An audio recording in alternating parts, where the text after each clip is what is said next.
Welcome back to Powered by Primus, and in today's video we're going to do a deck tech on the tank decks, or essentially a deck list. I'm going to be breaking down all the different cards in the deck for you guys, as well as breaking down the reason why we have the cards in those decks. So, first off, let's start off with the team. Now this is an old team.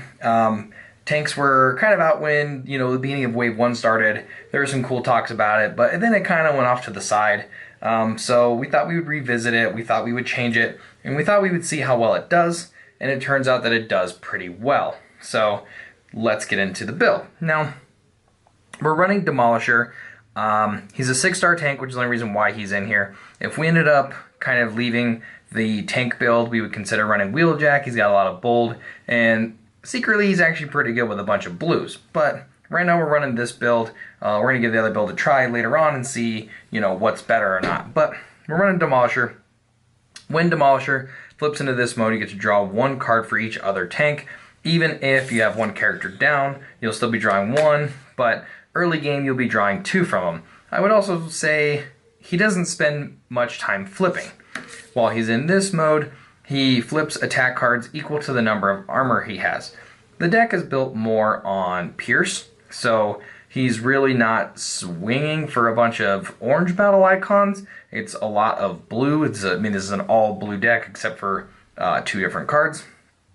So he really spends most of his time in this mode. Now, we do get to Hunker Down, which we'll get to in a minute. So if you are into your robot mode with him, it's easy to play Hunker Down to get him to flip for free and get that triggered ability. Next character we're running is Megatron. Megatron is just a fantastic card by itself. When you flip to this mode, you get to scrap a card from your hand. If you do, you get to scrap an enemy upgrade. There's a lot of upgrades right now that are really good, really bolster a lot of decks, so it has actually quite a few targets. He is also our beefiest character at 12 health, so he will spend most of his time being tapped and attacking to try to keep the focus off of these two. In his other mode, he's got 4 attack, which is great, but he comes with Pierce 3 naturally. So this is really, like I said, our star character of the deck. He's going to be doing far more of the attacking, and he will be doing tons and tons of Pierce damage. Next character we have here is Darkmount. Darkmount is, again, probably, number 2 on the list. You want to, try to protect him as much as you can. When it comes to, throwing out a character, if you need to soak up damage, I would definitely throw out Demolisher as often as I can. He is our beefier guy as far as armor, but he's our middle guy as far as health. When you flip to this mode, you get to scrap a card from your hand. If you do, you get to do 2 direct damage to an enemy. It's a really, really nice perk. It really ignores armor and blue battle icons and so on and so forth, and just gets you that direct damage in, no matter if the character is tapped or untapped.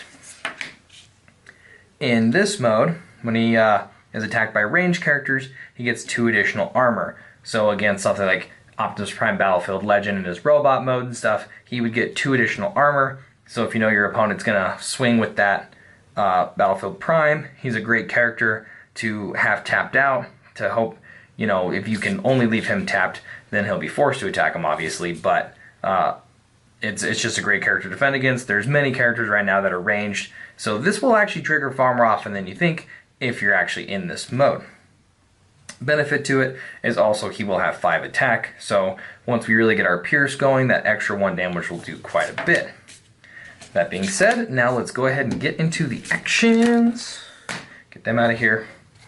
Our first action, and really our star of the deck, the reason why we're running tanks, really, is for Hunker Down. Hunker Down allows you to flip each of your characters from robot mode into tank mode. Again, getting the benefits from Megatron, getting the benefits from Demolisher, and the benefits from, from Darkmount and from Demolisher. When you flip to those characters, you also get their triggered abilities, but on top of that, you get to go through your scrap pile, and you get to pull any armor onto any tanks that are not currently upgraded. We do have quite a bit of armor in the deck, so it does trigger pretty often, but like I said, mainly it's for the flip and for the blue battle icon. The next card we have is Disruptive Entrance. Now, Disruptive Entrance, being a blue battle icon, is really good, but you get to look at your opponent's hand and scrap an action from it. There are a lot of really good actions right now. So there's always going to be tons of targets for it. And it really is more to make sure that your character's armor stays on them, or, you know, upgrades essentially, and just to kind of protect your hand as well from other disruptions. Next card that we are running is a one-of Disarm. It returns all upgrades on one character to their owner's hands. Like I said, it just, you know, it triggers every once in a while. It's really nice, especially in a lot of decks that are trying to give a bunch of their characters a bunch of upgrades. You get to really stop their plans and send all of it packing. The three of them in this deck is going to be Plasma Burst. Plasma Burst, yes, it doesn't have any battle icons, which kind of sucks, but it does do 2 direct damage to an enemy. Again, whether they're tapped or not, doesn't matter what their armor is, it is just direct damage. It's really nice to, you know, attack onto a character or really finish off a character mid to late game. Next card that we were running is 3 copies of Inspiring Leadership. Again, blue battle icon, but it's great because you get to draw 3 cards and then scrap 2 from your hand. So let's say all of your characters are already in tank mode and you have, you know, no armor in the scrap pile, already armor on them. Hunker Down, you know, is an easy card to chuck. We'll get to the next one here, Security Checkpoint. Again, this one will remove all upgrades from your hand and your opponent's hand. If you have a bunch in yours, it's a great card to chuck to the Inspiring Leadership. We are running 3 of the Security Checkpoint, mainly because it does run 2 blue battle icons. Again, it is nice because you get to scrap all upgrades, so if you do find your hand action-packed, or you know that your opponent is sitting on a really good upgrade, it is a great card to chuck out to really throw off your opponent. The last action that we're running is going to be the Bigger They Are. Again, blue battle icon, but mainly it gives your character +2.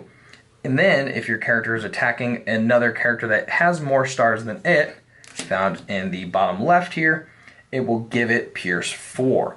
This happens a lot. I will tell you, mainly with Megatron, he has 10 stars, so you really won't get him to trigger with the Pierce 4 a whole lot, but, you know, like I said, he's already rocking 3, and we have other cards that will give more Pierce, so he's really okay. It's mainly for the targets of Darkmount and for Demolisher. It'll give them that Pierce 4, which is going to guarantee their damage, and it's going to give them that +2 to really help pierce through. After those, let's go ahead and awkwardly shuffle those out of there. We're going to get into the upgrades. We're running 3 handheld blasters. It does have 2 blue battle icons, which is the primary reason why we're running it. However, it does have Bold 1. Attacking is actually really good in this deck. Flipping a bunch of blues on attack is really nice. We will get to that primary card here in just a moment as to why. We're running 2 fusion cannons of Megatron. It's great to put on Megatron. It gives him +1 attack. In addition, it does give him +3, giving him a total of 6 pierce. One thing to note is that even if you apply it to Demolisher or Darkmount, you know, mid to late game, if Megatron is tapped out, or KO'd, apology, and or has a weapon on him you don't want to get rid of, it does still give the equipped character +1 attack. So that is a nice little tidbit of information. We're going to be running 2 force fields. First off, force field is an armor, so it works out really well with Hunker Down. In addition, it has a white battle icon. Again, it's really good to flip 2 more on defense, as well as 2 more on attack. We'll get to that later, but it's force field. Honestly, I still think that it is the greatest card in Wave 1. I still have yet to find a deck that doesn't run it. It is just fantastic card. We're running 3 Crushing Treads. Crushing Treads, again, it's one of the main reasons why we're running the tank build. It is allows you to put it on tanks only, and it gives them Pierce equal to their armor. So he would automatically have Pierce 3, meaning that the damage that he does will always go through. I always try to put it onto Darkmount if I have it, and Darkmount doesn't have any upgrades, because it is just always 1 extra damage. He does have 4 attack and 4 armor, so it always gives them their exact Pierce.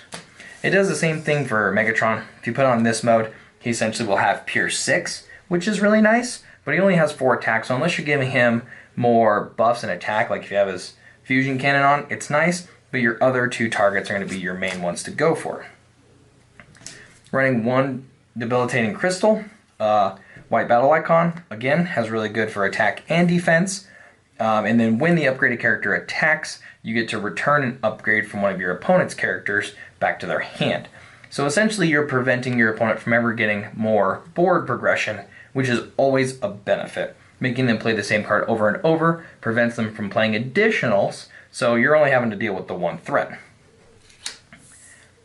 2 reinforced plating, blue battle icon, as an armor, so it does come back with hunker down as well, and it gives your character tough 2, allowing you to flip 2 more while defending, hopefully getting 2 more blues, or ideally 2 double blues.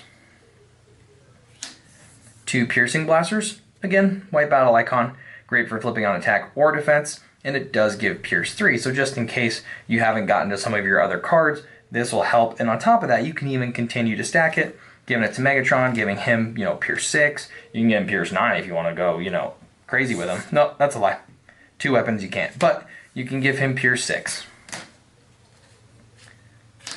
2 blast shields. Blast shields will give 2 armor and is also a blue battle icon and an armor, so it will come back with hunker down.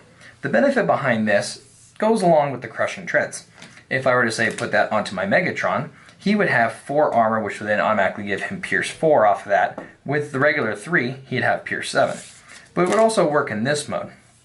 You were to put this on him, he would now have 5 armor, and this would give him 5 pierce. Same with any of the other characters, it just gives him that little extra bit to work with the crushing treads.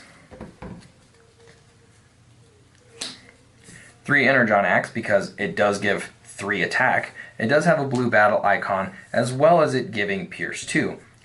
We're doing a lot of pierce in the deck, and it really starts to add up. In giving the 3 more attack, it's assuring that all of your damage is dealt.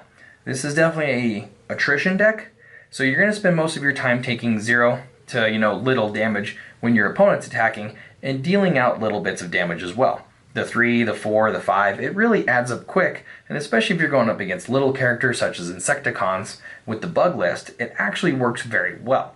It is a tougher matchup against the Prime list, but it does still have a winning record. And finally, the main purpose of all of the attacking is the thermal weaponry. I have been putting this in pretty much all of my blue heavy decks to tech against other blue heavy decks. It does give +1 attack, which is really nice. It does give you an orange battle icon on the attack. However, it does kind of suck if you're flipping on defense and you happen to flip it. However, when you have it on a character, for every blue you flip when attacking, each blue will count as pierce 1. So even if you have no other pierce going on, which is usually not the case, if you were to have it on someone like Darkmount, Darkmount would have 5 attack, you would flip 2, hopefully flipping, a white or a couple of double blues, and you would automatically still be getting those pierce. So even if you don't have pierce, you're still going to be getting it naturally from the weaponry. Like I said, I've been teching it against most blue heavy decks, and it is a fantastic card because blue heavy decks are just so hard to get in and damage. You go to attack, they flip 8 blues, and you end up doing, 1 or 0 damage to most of those characters. However, with all of the pierce, you're constantly getting 3 to 5 damage, and we've even gotten 8 pierce damage, so you are always going to be hitting your opponent. And the best part about this deck is that it doesn't really care what your opponent's working on. It's got a few answers to a lot of their cards, but your real goal is survivability. You want, like I said, to take very little damage and deal little damages out. No matter if your opponent has whatever going on their board, you should be able to survive it as well as take them out in the long term. So there you guys go. There is the deck list. If you guys have any questions about it, go ahead and drop a comment below. We're going to be doing more games with this deck list specifically. I know a lot of people are really curious about a lot of the game stats as far as being on the play versus being on the draw or going second. So we're going to be doing tons and tons of matchups. I'm not going to be posting all of them, obviously, because you play test a lot. But we're going to be putting out, a lot of the highlighted games. And maybe we'll even do like an analysis video where we can break down certain points in the game when this deck shines versus when it's weakest. We're going to be putting up it against all of the better decks that are currently out there right now and really running it, like I said, through the gauntlet. But I hope you guys enjoyed the video. If you did, a like would be greatly appreciated. Subscribe for more, and we will see you guys in the next one.